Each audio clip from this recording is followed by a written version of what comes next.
un integrante del equipo que diriges no logra el resultado que esperas. Al comentárselo responde de manera arrogante y esquiva. Tú sientes entonces que no solo no reconoce el error, sino que además te está faltando el respeto al frente de todos. Y eso es algo que no estás dispuesto a permitir. Los latidos de tu corazón comienzan a latir aceleradamente. Un fuego sube por tu garganta. Los músculos se comienzan a tensar y una profunda ira se apodera sin que puedas ya controlarla. Comienzas a gritarle. Necesitas liberarte, desahogarte. Simplemente en ese momento no estás pensando. Ya no estás ahí. Solo eres tú y tu emoción queriendo descargarse. Pero cuando el tornado pasa y te has quedado como vacío y en silencio, solo queda el desastre. Entonces, comprendes que una vez más no has logrado controlarte. Sientes culpa, pero ya es tarde. Las palabras que has dicho y tu conducta no tienen vuelta atrás. Han generado un impacto y tienen consecuencias, a veces, irreversibles. Y eso es un error que como líder puede costarte muy caro.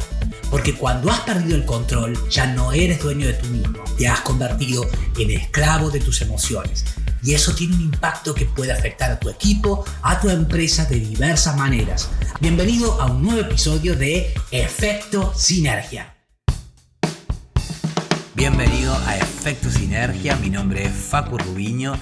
Desde hace más de 20 años me desempeño como director en áreas dentro de la industria del marketing, la comunicación, la publicidad y el entretenimiento, y durante 7 años fui profesor de la carrera de comunicación de la Universidad Argentina de la Empresa en Guadalajara, Buenos Aires, pero ya hace unos años comencé a ayudar a través de mis sesiones de consultoría, charlas, workshops a empresarios, directivos, profesionales de altos cargos ejecutivos y equipos de trabajo de alto rendimiento a mejorar sus habilidades de comunicación, desenvolverse en público y a expresarse de manera efectiva, tanto de manera presencial como de manera online, para que puedan impulsar su desarrollo profesional, el de sus organizaciones y sus negocios. De modo que si estos temas son relevantes para ti, te invito a suscribirte al podcast, que actives la campana para poder disfrutar cada sábado y domingo de nuestro programa. En el episodio de hoy, lo que me gustaría compartir contigo es cómo la inteligencia emocional puede ayudarnos a ser mejores, tanto a nivel profesional como si diriges un negocio o en tu vida personal. Y por qué es este conjunto de habilidades tan importante para ayudarte a lo largo del camino. Y por inteligencia emocional me refiero simplemente a cómo nos manejamos, gestionamos, lideramos y cómo manejamos nuestras relaciones. Ya profundizaré sobre esto más adelante, pero antes de comenzar, quiero proponerte algunas preguntas que me gustaría que te hicieras. Y me gustaría que respondas para ti mismo con toda honestidad. La primera pregunta que quiero que te hagas es: ¿has pensado en la última semana si una persona es inteligente emocionalmente? La segunda pregunta es: ¿te consideras a ti mismo una persona emocionalmente inteligente? Y la tercera pregunta es: ¿alguna vez has trabajado conscientemente en tu inteligencia emocional? Si has sido honesto contigo mismo, también yo quiero ser honesto contigo. No soy un gurú de la inteligencia emocional. De hecho, la inteligencia emocional ha sido y es uno de mis más grandes desafíos desde que soy muy pequeño, ya que cuando tomo decisiones las baso principalmente en mi lógica. Si alguno de mis compañeros de escuela escucharan este episodio, se sorprenderían bastante, porque incluso hasta mi adolescencia no consideraba las emociones como algo crucial, hasta eran un problema. Por eso, antes de pasar a brindarte algunas estrategias que puedas implementar para la gestión de tus emociones, que a mí me han sido de ayuda, me gustaría contarte cómo fue que cambié mi vida gracias a comenzar a desarrollar y mejorar mi inteligencia emocional, para que tú también puedas hacerlo. Crecí al cuidado de mi madre. Mi padre, como el de muchas personas, no estuvo a mi lado durante mi crecimiento. Era médico a bordo de un barco y viajaba a India, a China, a Japón. No lo veía durante meses, quizá incluso durante un año entero. Quiso darme lo mejor, lo sé ahora, pero en el camino no estuvo mientras yo crecía. Yo era el mayor de mis 2 hermanas. Y mi madre, que solía llorar durante las noches, quizás por la soledad, quizás por un estado de angustia y depresión que luego se incrementó, me decía que yo era el hombrecito de la casa, que debía dar el ejemplo, cuidar a mis hermanas, etc.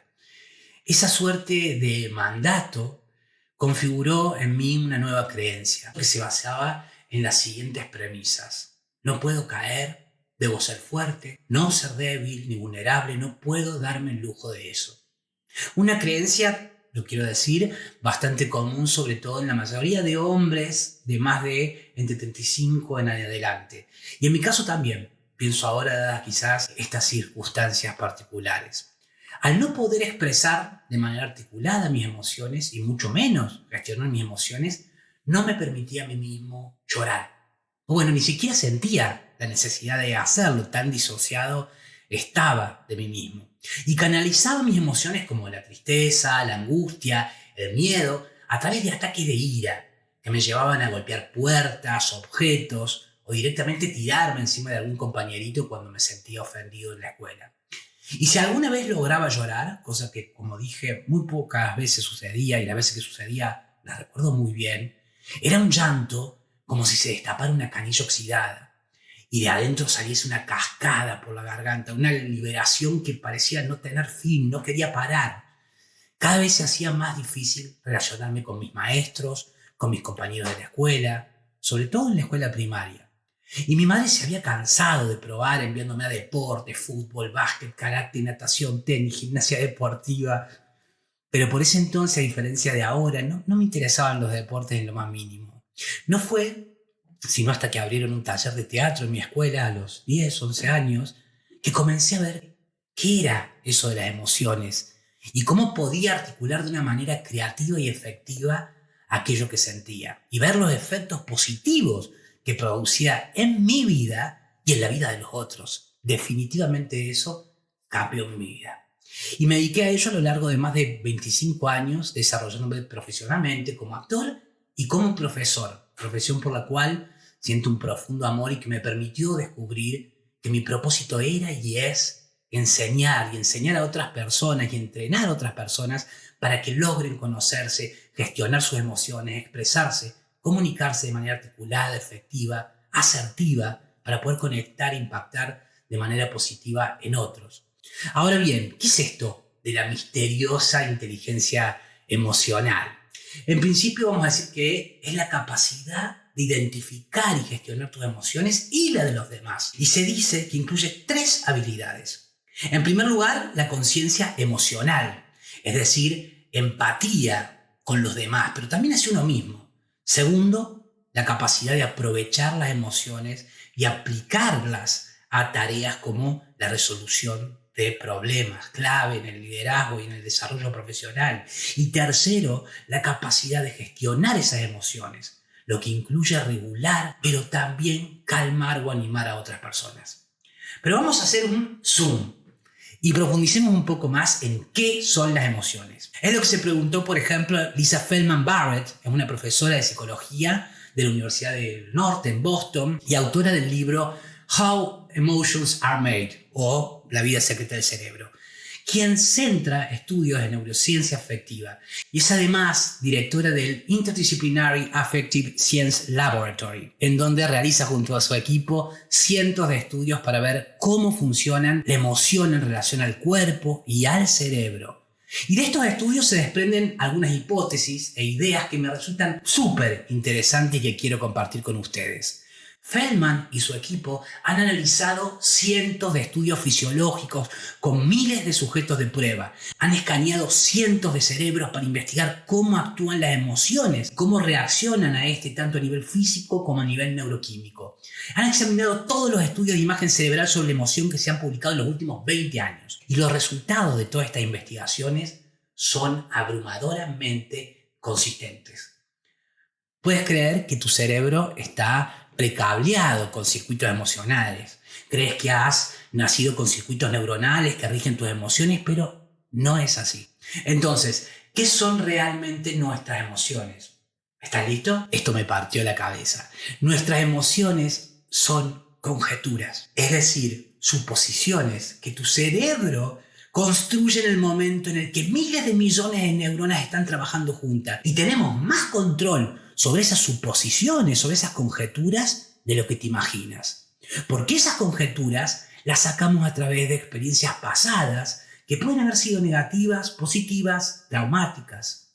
Nuestro cerebro está tamizado por todas nuestras vivencias previas y las conexiones cerebrales que se producen a nivel neuronal son precisamente resultado de esos estímulos condicionados a los que nos hemos visto enfrentados y que ahora han quedado alojados a nivel consciente e inconsciente y que moldean nuestra conducta y nuestras emociones. Porque el cerebro posee esa información y cuando se enfrenta a nuevos estímulos comienza a hacer predicciones hipotéticas entre miles de variables alojadas de esa base neuronal. Nuestro cerebro no soporta la incertidumbre ni lo inacabado. Busca prevenir y predecir lo que va a suceder a fin de resolver la inquietud lo más rápido posible. Cuando no lo sabe, puede o bien disociarse o paralizarse o generar lo que los científicos y neurólogos llaman alucinaciones, que no son otra cosa que predicciones, que ya vamos a ver de qué se tratan las predicciones. Nuestro cerebro, enfrentado a estos miles de estímulos, al no poder decodificar la información, es decir, aquellos estímulos que lo impresionan y que recibe, comienza a llenar esos vacíos de lo que desconoce. Lo hace con la información que ya conoce y reacciona a esto activando neurotransmisores como podrían ser la dopamina, la adrenalina, el cortisol, que producen efectos tanto a nivel físico como a nivel psicológico. Lo mismo sucede con nuestras emociones. Reaccionamos emocionalmente en base a impresiones que recibimos a partir de percibir nuestro entorno según nuestra experiencia emocional previa. Y lo hacemos tengamos o no esa información correcta. Es decir, como decía, en base a interpretaciones, a conjeturas, a suposiciones. Me pareció increíble y tiene tanto que ver con lo que he trabajado en mis clases y en mis workshops sobre creatividad, expresión y comunicación, que cuando leí este libro me encantó porque, por poner un ejemplo, a ver, imagina esto. Durante tu niñez, un día acariciaste un perro y este perro repentinamente te mordió. Y tú no volviste a tener un perro. De hecho, evitas los perros porque cuando se te acercan, predices que podría pasar lo mismo que te pasó en aquella vez, durante tu infancia. Es un ejemplo muy simple, pero imagina ahora qué sucede si alguna vez durante tu niñez intentaste expresar tus emociones y fuiste reprendido, humillado o minimizado por hacerlo. Es decir, por ejemplo, no seas así, no llores por esa tontería, los hombrecitos no lloran, no seas miedoso, qué problema puede tener usted a su edad, ¿no? Como le escuché decir hace poco a una persona en una cena con conocidos al referirse a las preocupaciones de su hijo de 11 años, como que relativizando al comparar sus problemitas de niño con sus problemas de adulto. Lo que sucederá posiblemente es que si te han dicho eso durante tu niñez, cuando crezcas y sientas angustia, tristeza, miedo, al enfrentarte a algo que no puedes identificar con claridad, pero puedes predecir, vas a realizar una interpretación subjetiva de esa realidad para reaccionar dentro de ese campo de emociones a las que sí estás más habituado. O vas a inhibir la emoción, la vas a negar, la vas a anular, lo cual va a generar un conflicto, una disociación que puede tener consecuencias muy negativas a lo largo de toda tu vida, negar esas emociones que estás sintiendo. O bueno, esto es al menos lo que he reflexionado sobre mis propias emociones y al trabajar con más de cientos de alumnos y personas en la articulación y expresión de sus emociones. Y lo que podemos aprender de esto es que las emociones que parecen sucederte así nomás, en realidad son creadas por ti mismo. No estás a merced de los circuitos míticos de la emoción que están enterrados profundamente dentro de alguna parte antigua de tu cerebro, de tu alma, o que eres preso de un destino del cual no puedes escapar, como creían los griegos. Tienes más control sobre tus emociones del que crees. No quiero decir que puedas chasquear los dedos y cambiar lo que sientes como si se tratase de una prenda de vestir. Pero tu cerebro está conectado de tal manera que si cambias los ingredientes que tu cerebro usa para articular sus emociones, entonces puedes transformar tu vida emocional. Al igual que sucede con los hábitos y las conductas. Así que si cambias esos ingredientes hoy, básicamente le estás enseñando a tu cerebro cómo predecir de manera efectiva diferente mañana. Y esto es lo que yo llamo ser un arquitecto de tu experiencia, ser el piloto de tu alma, como diría Oscar Wilde. Y aquí hay algo importante a lo que me refería al comienzo del episodio. Cuando tú mismo aprendes a gestionar tus emociones, transformas tu capacidad de accionar e incidir positivamente en la percepción de otras personas y te transformas en el parámetro de lo que tu cultura es, como hice referencia en el episodio Cómo motivar equipos de trabajo que te dejo en la descripción. En relación a esto, hace poco en una de mis sesiones de consultoría con el CEO de una empresa muy grande y con quien hace tiempo venimos trabajando, me dijo: Facu, ¿puedes decirme por qué, a pesar de invertir en contratar a los mejores profesionales de las mejores universidades y escuelas, aún tengo una curva de campana en cuanto a rendimiento? Te compartiré lo que le dije. Si quieres contratar a alguien, no te fijes en su coeficiente intelectual, ni en sus test de personalidad, ni en su experiencia empresarial. Lo que tienes que hacer antes de esto es mirar adentro de tu propia empresa a las personas que ocupan ese puesto que quieres ocupar y que están ocupándolo ahora o lo han ocupado en el pasado. Y debes identificar por cualquier métrica que tenga sentido para esa posición o cuál es el 10% superior, quiénes son esos jugadores top que han participado dentro de esa posición y comparar a esos jugadores top con otras personas del promedio. Ahora, hace un análisis sistemático e identifica las habilidades o competencias que ves en los colaboradores top y que no ves en los promedios. Esto es lo que se llama un modelo de competencias.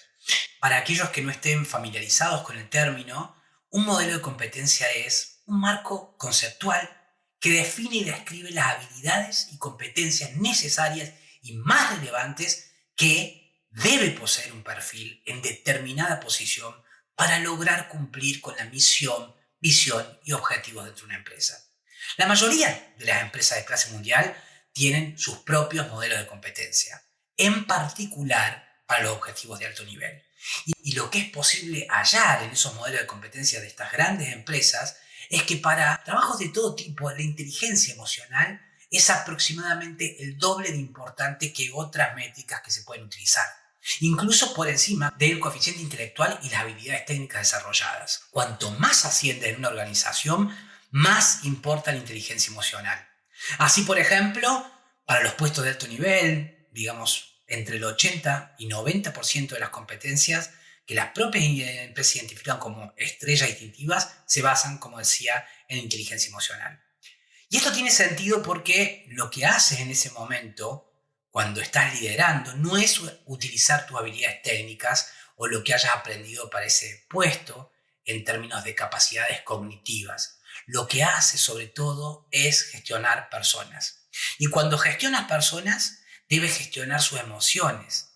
Para lograrlo, antes debes, desde luego, como dijimos, aprender a gestionar tus propias emociones. El arte del liderazgo es conseguir que el trabajo se haga bien a través de otras personas.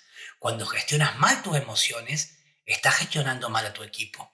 Y cuando incluso evitas tomar decisiones o postergas decisiones que sabes claves, porque no estás logrando gestionar los temores, ansiedades, inseguridades, que esas decisiones te producen y simplemente estás en una mentalidad de escasez o de amenaza, no es que te estés preparando para lo peor, simplemente lo estás llamando.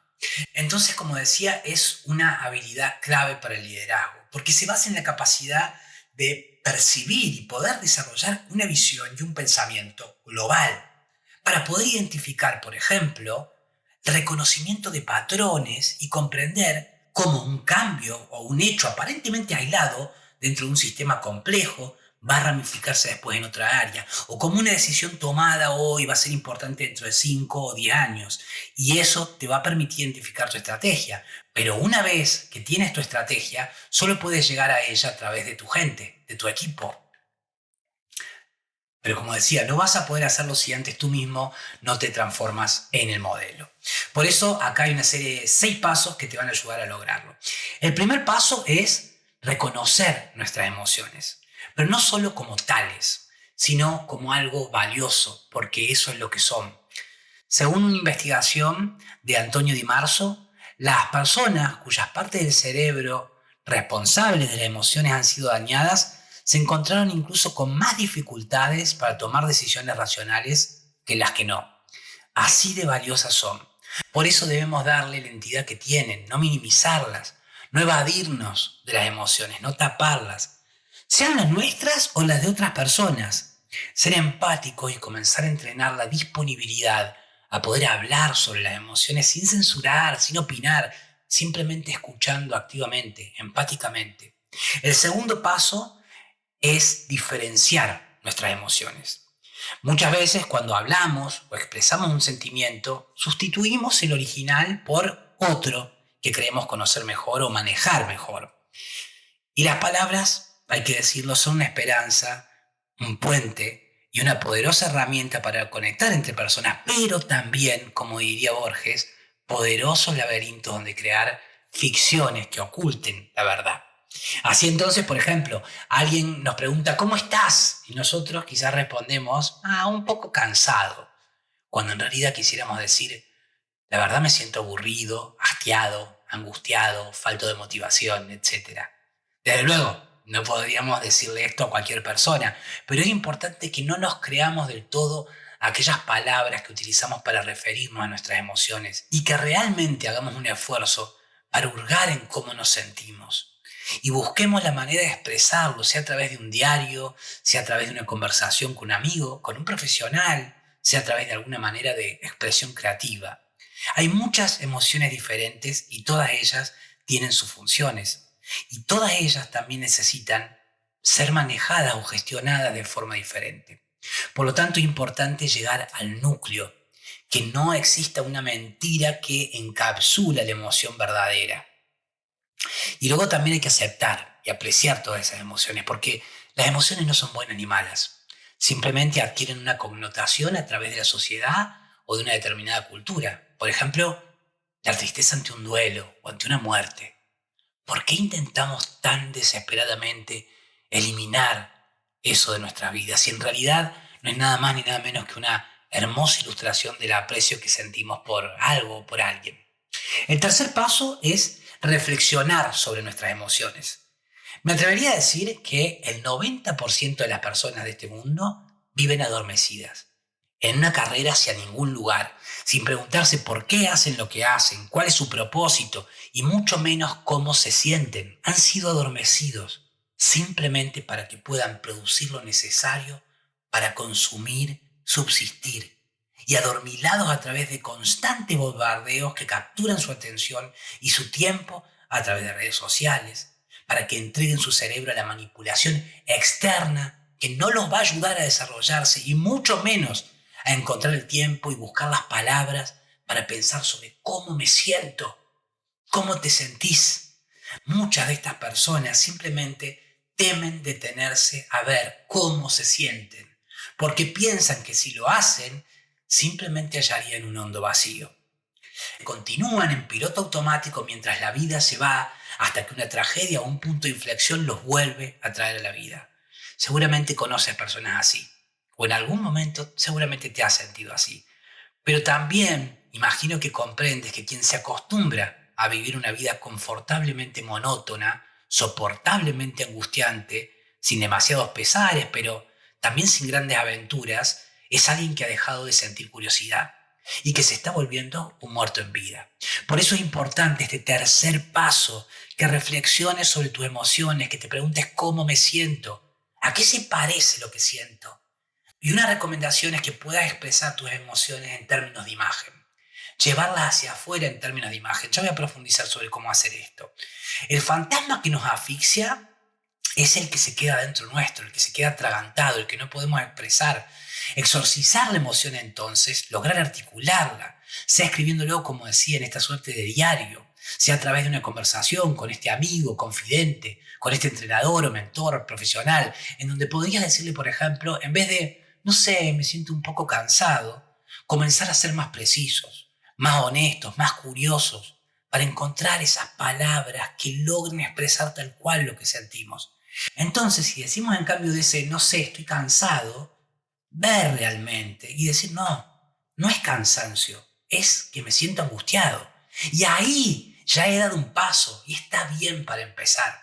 Después podré luego seguir tirando del hilo y pasar al siguiente nivel, donde busco, como decía, darle imagen a eso que siento. Y entonces podría decir o escribir, bueno, siento como que tengo una piedra en la garganta que no me deja hablar de la tristeza que tengo encima. ¡Ah! Ahí se vuelve poderoso, distinto, ¿no?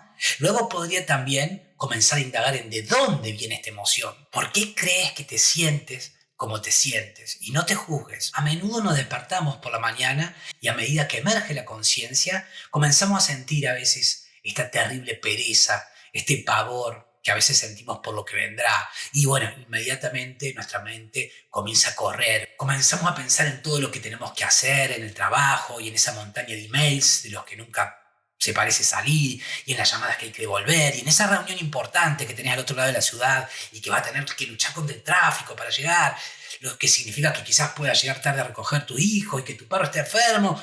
¿Y qué voy a hacer para cenar? Y vos, ¿qué le pasó a mi vida? Y el solo preguntártelo hace que quizás ni siquiera desees levantarte de la cama. Pero quizás no es tu caso, pero para algunas personas sí, y en algunos momentos el simple hecho de levantarse de la cama, bueno, es todo un desafío, sobre todo cuando se sienten sin propósito para vivir o para directamente no hacer nada. Pero si no es tu caso y decides en cambio superar este pensamiento negativo que podrías haber tenido, no puedes negar que eso ha pasado por tu mente, aunque sea de manera fugaz. Aunque hayas decidido no detenerte ahí.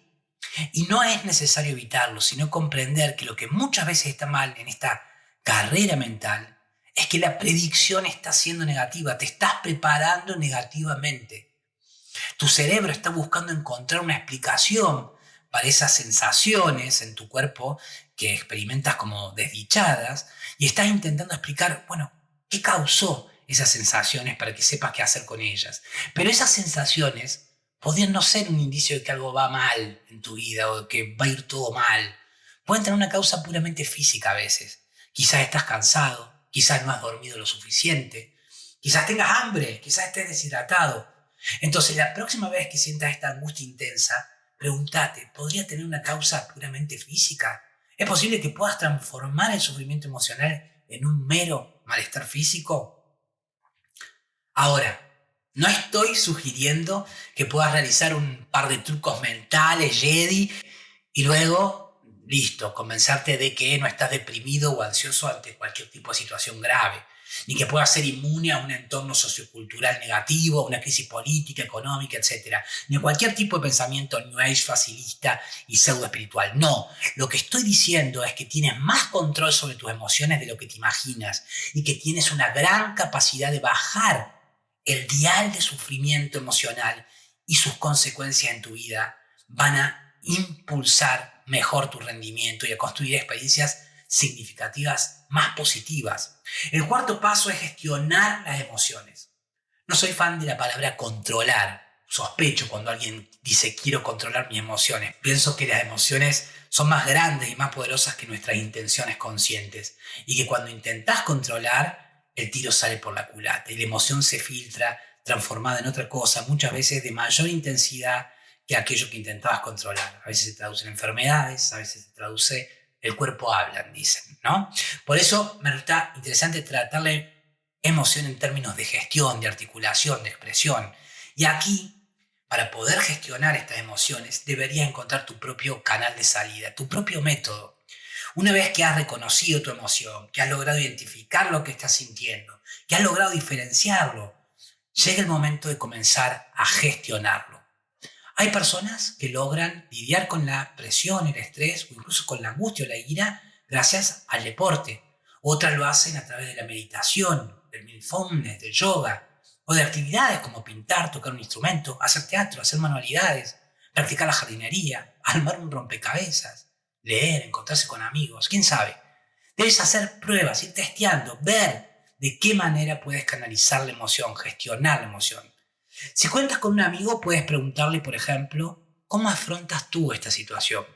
¿Cómo abordas este tema o esta emoción? No porque tú vayas a replicar esa solución o porque tienes una solución para ofrecer, sino porque eso te va a brindar más perspectiva y además va a entrenar una escucha más asertiva y más abierta. Si en cambio cuentas con un maestro mentor, bueno, va a poder acompañarte más allá de la escucha, va a poder brindarte herramientas, recursos que te ayuden en tu proceso y según cómo vas avanzando, de acuerdo a tus intereses, a tus objetivos. Y luego más o menos un principio de ensayo y error. Es importante que, como decía, encuentres tu camino individual. El quinto paso es el desarrollo de la empatía. Y aquí hay algo muy poderoso. Y es como decía al comienzo, lo que cambió mi vida. Cuando aprendes a gestionar, articular y expresar tus emociones, te va a resultar cada vez más fácil percibir, gestionar también las emociones de los demás, porque tienes una comprensión diferente y la comprensión y la conciencia son la clave. De hecho, vas a lograr aprender a través de otras personas, porque vas a poder preguntarles, por ejemplo, cómo es que las podés ayudar con lo que están sintiendo. Porque puede que esa persona sepa lo que necesita. O también puedes preguntarles, ¿cómo crees que te puedes ayudar a ti misma, a esa persona? Porque así no solo les ayudas en esa situación que están viviendo, sino también que los ayudas a desarrollar su propia inteligencia emocional. El sexto y último paso es inspira. Inspira a tu equipo a través del ejemplo. Comparte las herramientas, los recursos que te ayudan. No como desde el lugar de quien alecciona, desde algún tipo de superioridad moral, sino desde quien invita, desde el goce, desde la generosidad y el servicio de ayudar sin esperar nada a cambio. Desde quien comparte aquello que le fue útil. Y que quede en la decisión de esas otras personas si toman o no eso que te ha ayudado a ti. Pero no lo fuerces. Enseña a tus hijos, si tienes, a hablar sobre sus emociones, sobre sus funciones. Dales un espacio para hacerlo, para que puedan reconocerlas, aceptarlas y transformarlas cuando les están haciendo mal. Ser emocionalmente inteligente significa conocerse y comprenderse uno mismo, por lo tanto, ayuda a tomar mejores decisiones. Esto nos libraría del sufrimiento emocional porque sabemos de dónde viene y sabemos cómo gestionarlo e incluso cómo ayudar, como decía, a los demás. Nos ayudaría a manejar las relaciones interpersonales porque también conectamos con los demás a otro nivel.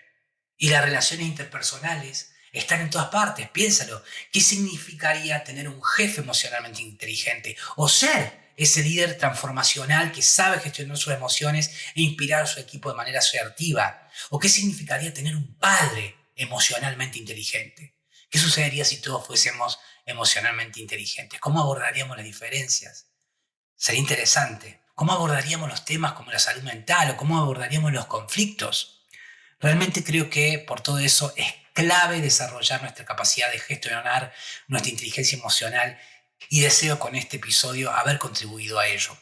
Ahora, antes de darte el desafío práctico de hoy, quiero invitarte a que me ayudes a seguir construyendo esta comunidad, valorando el podcast con 5 estrellas y que si el episodio de hoy te fue de utilidad y crees que puede ayudar a alguien de tu equipo o a alguna persona que está viviendo una situación en la cual este contenido podría ayudarlo, se lo compartas. Lo valoraré muchísimo. Y bien, ahora agarra el lápiz, el cuaderno, porque se viene el desafío práctico de hoy, que es el siguiente. Quiero que en tu agenda, o en las notas del celu, o en algún cuaderno diario que comiences a destinar para hacer journaling, para escribir, ¿no? Yo recomiendo un diario físico por diversas razones, pero si tú prefieres digital, Notion, también vale. Y quiero que le dediques 5 minutos al día desde hoy y dentro de los próximos 7 días a la dedicación atenta y enfocada para indagar y reflexionar sobre ti mismo y tus emociones. Para hacerlo vas a hacer lo siguiente. Vas a buscar un lugar donde puedas concentrarte y no estés haciendo otras actividades, multitasking. Esos 5 minutos tienen que realmente estar muy enfocados. Y quiero que escribas 3 oraciones que van a partir de las siguientes frases disparadoras. La primera frase disparadora, y sobre la cual vas a seguir escribiendo tú mismo, la primera frase es: en este momento, aquí y ahora, siento como si... Y vas a escribir luego lo que sientas en ese momento. Puede tratarse de sensaciones físicas o emociones. Y recuerda escribir lo que sientes buscando darle imágenes a tus sensaciones. La segunda frase disparadora es: en este momento, aquí y ahora, lo que yo necesito es... Y ahí vas a decir lo que necesitas en ese momento. Ahora, en este momento, ahora te voy a dar ejemplos. La tercera frase disparadora es: lo que no necesito ahora es... Y nuevamente vas a completar escribiendo qué es lo que percibís que no necesitas para tu vida en ese momento en el cual lo estás sintiendo ahora. Voy a poner ejemplos. Por ejemplo, la frase 1. En este momento, aquí y ahora, siento que tengo los párpados como pegados por el sueño. Tengo hambre y estoy de mal humor porque dormí mal. Eso es algo que escribí a partir de la primera frase. Esta es una frase que ocupa 2 líneas. Vamos a la segunda frase de ejemplo. En este momento, aquí y ahora, lo que necesito es irme a mi casa, estar en silencio, no hacer nada, irme a una playa en Malibú y sacarme esta mochila de presiones. ¿Ok? Estás ahí en el medio del trabajo y empezás a sentir esta sensación. Entonces agarrás el journaling, el diario, y escribís: en este momento, aquí y ahora, lo que necesito es irme a casa, estar en silencio, no hacer nada, bla. La frase 3, lo que no necesito ahora. Lo que no necesito ahora es que me digan qué hacer, que me pregunten todo el tiempo qué hacer, cómo hacerlo. No necesito este calor insoportable. Supongamos que esas son las sensaciones que estás sintiendo que no necesitas en ese momento. Necesito aire fresco. ¿Ven? Y ahí ya me fui al último paso, que es la mezcla entre no necesito, necesito, quiero. ¿Ok? Podés ir variando luego. Al principio arrancá nada más con estas 3 puntuales. Si después sucede que se van mezclando, está perfecto. No se limiten. Recuerden que son frases disparadoras para comenzar a indagar. Si al principio cuesta, no se preocupen. Es habitual. Más si no tienen esa práctica de indagar en sus emociones. Escriban una frase, al otro día 2, vayan de a poco, gradual pero constantemente. De la única manera que no habrán superado este desafío es si no logran llegar al día 7 al menos con una frase escrita dedicada a indagar sobre sus emociones y sobre sí mismos cada día. Al menos una frase partiendo de estos disparadores. Si al llegar al día 7 lo logran, porfa, quiero que me lo digan. Dejaré la pregunta acá activada en Spotify durante una semana para que respondan si lo lograron al llegar al final. Te voy a dejar las frases disparadoras en notas del episodio. Y como de emociones va este finde, mañana domingo vamos a ver otro tema que está muy vinculado al de hoy, que es la ansiedad y cómo impacta la ansiedad en nuestro desarrollo profesional, en situaciones de networking, en los negocios. Mientras tanto, eso es todo por hoy. Ha sido un placer compartir este tiempo con ustedes y saberles del otro lado. Si deseas comunicarte conmigo para consultar sobre mis sesiones de consultoría 1 a 1, puedes hacerlo al mail contacto@sinergiapodcast.com o a través de LinkedIn. Te dejo links en notas del episodio donde también vas a poder suscribirte a mi newsletter, donde comparto herramientas, recursos para mejorar tu comunicación, la de tu organización, tanto en entornos presenciales como digitales. Mi nombre es Facu Rubiño, tu anfitrión, y quien te desea que hagas un excelente sábado. Nos encontraremos entonces mañana domingo para un nuevo episodio de Efecto Sinergia. ¡Chao!